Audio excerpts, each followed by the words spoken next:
This video is about simple harmonic motion and pendulums. So typically we abbreviate simple harmonic motion as SHM. That kind of makes sense. And this video is about pendulums. So there are two conditions to be considered something that's simple harmonic motion. Let's break down the term simple harmonic motion. Motion, of course, means movement.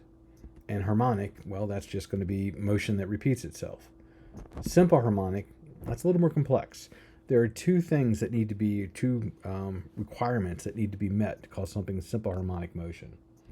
The first one is the displacement creates a sine wave. So it's got to look something like this when we look over time with the displacement over time. That's the displacement from the rest position, which we call the equilibrium position. The second condition for simple harmonic motion is a linear restoring force. So this means that the equation that relates the object's displacement and restoring force, it has to have a displacement that's not raised to a power. In other words, it's linear. So here's my pendulum swinging back and forth. Let's talk about some pieces of the motion and the anatomy of the pendulum itself. The equilibrium position is where the pendulum will rest when it's not swinging back and forth. So that's our equilibrium position. The pendulum has an arm that's from the pivot point down to the center of mass of the swinging mass. And the mass on the end, well, it has a name. It's called a bob. So that's our pendulum. Now that's 14 degrees. Let's talk about what's so special about the 14 degrees.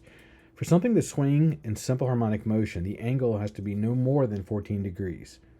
And here's why. So let's look at a free body diagram of the pendulum when it swings all the way to the left.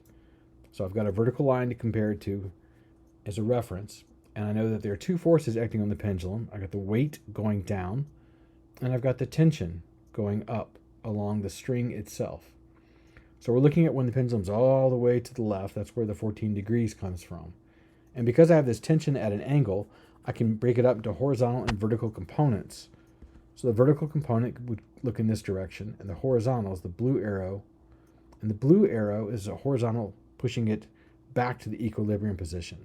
So the blue force, or the blue arrow, is the restoring force. And that's going to be T sine 14. But T sine 14 is not linear, because sine is not linear. So how do we get away with that? I'm calling it a linear restoring force. Well, that's where the 14 degrees comes in. So we have this thing called a small angle approximation. Anytime the angle is less than 1% of the trig function times the angle, well, then we can get rid of the trig function, small angle approximation. So if I look at it like this, 14 degrees is 0.244 radians.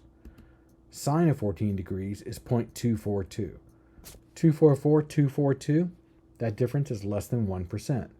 So in the top, for my arrow, that's the restoring force, T sine 14, I can use the small angle approximation and just forget about T sine 14 altogether and just call it T. That's linear. As it oscillates back and forth, it creates a sine wave over time. The relationship for a simple harmonic motion for a pendulum is T equals 2 pi square root of L over G. T is the period measured in seconds. L is the length of the pendulum's arm. That's from the pivot point to the center of mass of the bob at the end of the string. And G is the acceleration due to gravity. All right. So of the pendulums shown below, which are considered to be simple harmonic motion? So I'll pause here while you think about it.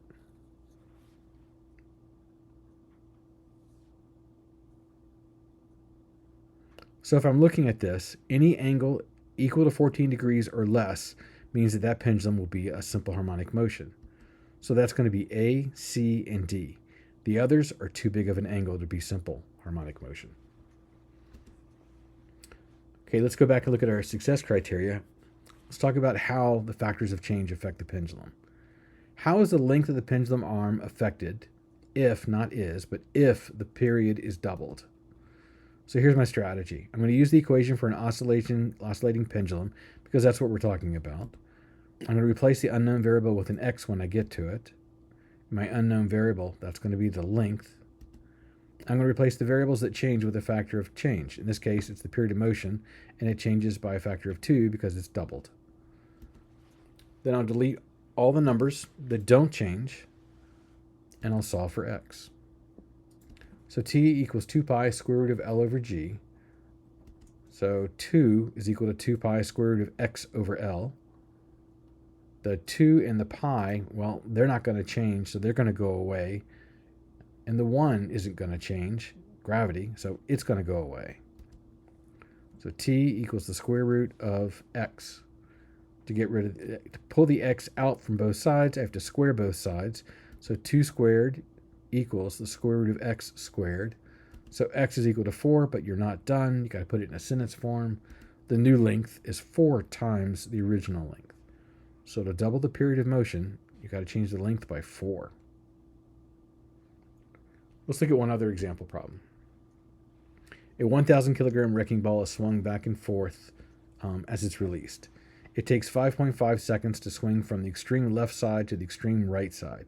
How long is the pendulum's arm to the wrecking ball? So my strategy is to convert the time to swing over to a period of motion. I'm going to calculate the length using the simple harmonic motion equation for pendulums. So with my givens, my time to go from the left to the right is 5.5. So the time to go back and forth, that's twice, it's going to be 11 seconds. That's going to be the period of motion. And of course, g is 9.8 meters per second on the Earth. So t equals 2 pi square root of L over g. So I'm going to square both sides to get rid of the square root. So that becomes t squared equals 2 pi quantity squared times the square root of L over g squared. So that leaves me with t squared equals 4. That's the 2 squared. Pi squared L over g. So L is equal to t squared times g divided by 4 pi squared. So L is equal to 11 seconds squared, 9.8 meters per second squared, divided by 4 pi squared. So the length of whatever's holding up that wrecking ball is 6.21 meters.